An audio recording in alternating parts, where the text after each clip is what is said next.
Bismillahirrahmanirrahim. Assalamualaikum warahmatullahi wabarakatuh. Alhamdulillah. Wassalatu wassalamu ala asrafil anbiya'i wal mursalin wa ala alihi wa sahbihi ajma'in, amma ba'd. Perkenalkan, kami dari kelompok 1A yang tugasnya mempresentasikan sejarah turunnya dan penulisan Al-Quran. Kelompok 1 ada 5 orang. Pertama, Khairul Masrurah, Lailatul Maftuhah, Yasmin Putri Lestari, dan Muhammad Sabit Baydawi dan Nur Ali. Latar belakang, Al-Quran adalah kitab suci kita umat Islam dan menjadi sumber ajaran Islam yang pertama dan utama. Tapi sebelum kita mempelajari Al-Quran lebih dalam lagi, alangkah baiknya kita berkenalan dengan Al-Quran dahulu, yaitu bagaimana dengan mengetahui tentang turunnya Al-Quran, bagaimana proses tahapan Al-Quran bisa ada di bumi ini, dan apa saja hikmah yang terkandung di dalam turunnya Al-Quran yang bertahap-tahap. Rumusan masalah, apa pengertian dari nuzul Al-Quran, bagaimana tahap-tahap dan proses turunnya Al-Quran, hikmah apa yang terkandung dalam penurunan Al-Quran secara berangsur-angsur, bagaimana awal mula penulisan Al-Quran.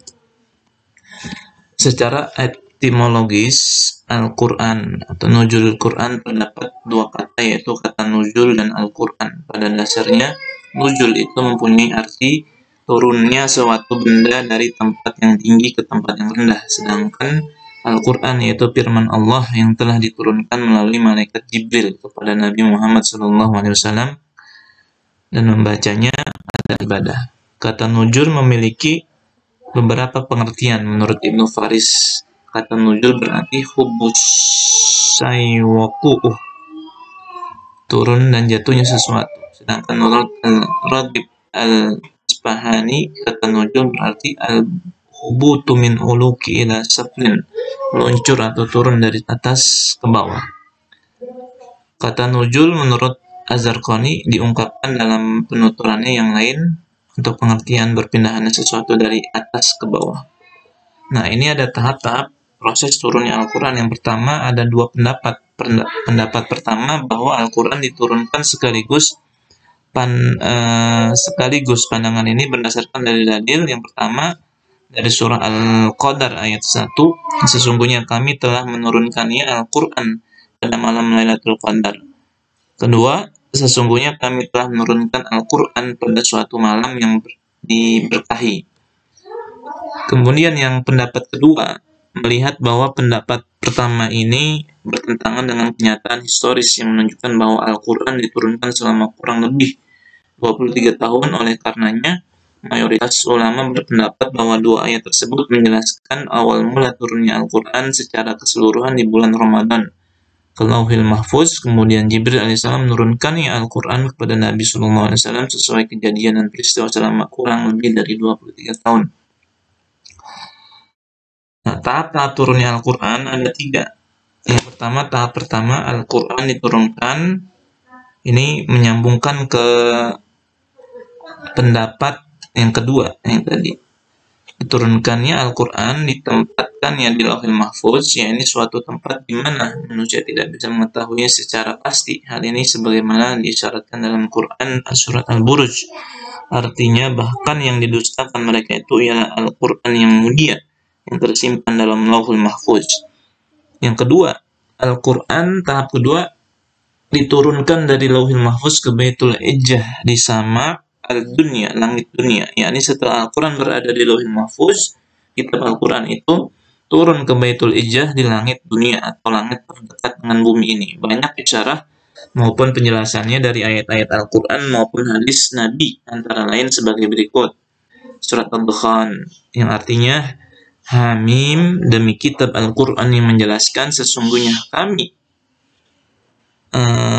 kamilah yang memberi peringatan pada malam itu, dijelaskan segala urusan yang penuh hikmah, yaitu urusan yang besar di sisi kami. Sesungguhnya kami adalah yang mengutus rasul-rasul sebagai rahmat dari Tuhan. Sesungguhnya dialah yang mendengar lagi mengetahui.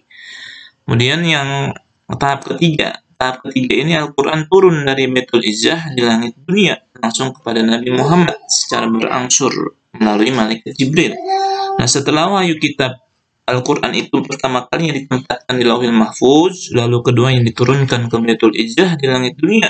Kemudian pada tahap ketiga Al-Quran disampaikan langsung kepada Nabi Muhammad SAW dengan melalui perantaraan malaikat Jibril. Dalam hal ini antara lain tersebut dalam surat Asy-Syu'ara ayat 193 sampai 194 dan surah Al-Furqan ayat 32. Sebagaimana Al-Quran itu dibawa turun oleh Ar-Ruh Al-Amin Jibril ke dalam hatimu Muhammad agar kamu menjadi salah seorang di antara orang-orang yang memberi peringatan. Dan dari surah Al-Furqan yang artinya berkatalah orang-orang kafir, mengapa Al-Quran itu tidak diturunkan kepadanya sekali turun saja? Demikianlah supaya kami perbuat hatimu dengannya dan kami menurunkan dan membacakannya kelompok demi kelompok. Al-Furqan ayat 32. Hikmah dari yang terkandung dalam penurunan Al-Quran secara berangsur-angsur. Yang pertama, hikmah pertama, menepis keraguan hati Nabi Muhammad SAW akan kebenaran wahyu yang diterimanya. Yang kedua, menghilangkan kegelisahan yang sering dihadapi Nabi Muhammad SAW ketika lama tidak menerima wahyu. Yang ketiga, memberikan kekuatan kepada Nabi Muhammad SAW dalam menghadapi tekanan dan intimidasi orang-orang Quraisy. Yang keempat, meneguhkan hati Nabi Muhammad SAW dengan menceritakan atau kisah-kisah Nabi sebelum beliau. Nah, itu adalah hikmah yang terkandung dalam penurunan Al-Quran secara berangsur-angsur. Nah, ini kemudian ada manfaat bagi masyarakat Arab. Bagi masyarakat Arab ketika masa Al-Quran diturunkan. Yang pertama, mempermudah sahabat dalam menghafalkan, memahami dan mengamalkan Al-Quran. Kedua, merubah tradisi secara bertahap sehingga tidak terjadi kejutan dan loncatan tradisi yang dapat mengakibatkan masyarakat antipati terhadap ajaran Al-Quran. Kemudian manfaat turunnya Al-Quran berangsur-angsur bagi umat setelah masa sahabat. Satu, mempermudah memahami tahapan-tahapan penetapan hukum. Kedua, mempermudah mengetahui turunnya ayat Al-Quran sehingga dapat diketahui mana ayat yang tergolong dalam Makkiyah dan yang Madaniyah. Kemudian yang ketiga, mempermudah mengetahui nasyikh dan mansukh. Nah, ini kemudian tahap penulisan Al-Quran.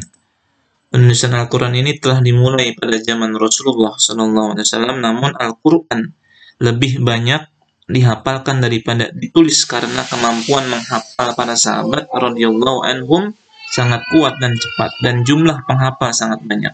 Di sisi lain, pada masa itu jumlah orang yang dapat membaca dan menulis sedikit, serta sarananya masih terbatas. Sarananya masih terbatas, yakni pelepah kurma, potongan kulit, permukaan batu cadas atau tulang belikat unta. Nah, pada zaman Khalifah Abu Bakar As-Siddiq radhiyallahu anhum, tahun 12 Hijriah, banyak penghafal Al-Quran yang wafat terbunuh dalam beberapa peperangan.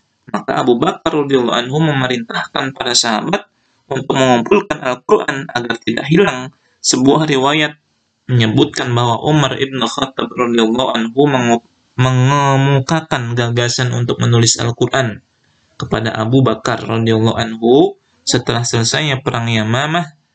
Namun Abu Bakar radhiyallahu anhu tidak mau melakukan karena takut dosa, sehingga Umar radhiyallahu anhu terus-menerus mengemukakan pandangan sampai Allah membukakan pintu hati Abu Bakar radhiyallahu anhu. Kemudian beliau memanggil Zaid ibnu Sabit radhiyallahu anhu guna mencari dan mengumpulkan naskah Al-Quran yang ditulis di atas pelepah kurma. Permukaan batu cadas dan dari hafalan para sahabat itu dikumpulkan. Mushaf tersebut berada di tangan Abu Bakar. Kemudian Abu Bakar wafat, kemudian dipegang oleh Umar, dan kemudian dipegang oleh Hafsah binti Umar radhiyallahu anhu seiring dengan penyebaran Islam keluar wilayah Arab pada zaman Khalifah Utsman ibnu Affan radhiyallahu anhu. Pada tahun 25 Hijriah muncul perbedaan di antara kaum muslimin dalam hal dialek bacaan Al-Quran. Nah, perbedaan itu sesuai dengan mushaf yang berada di tangan para sahabat. Nah, perbedaan dialog itu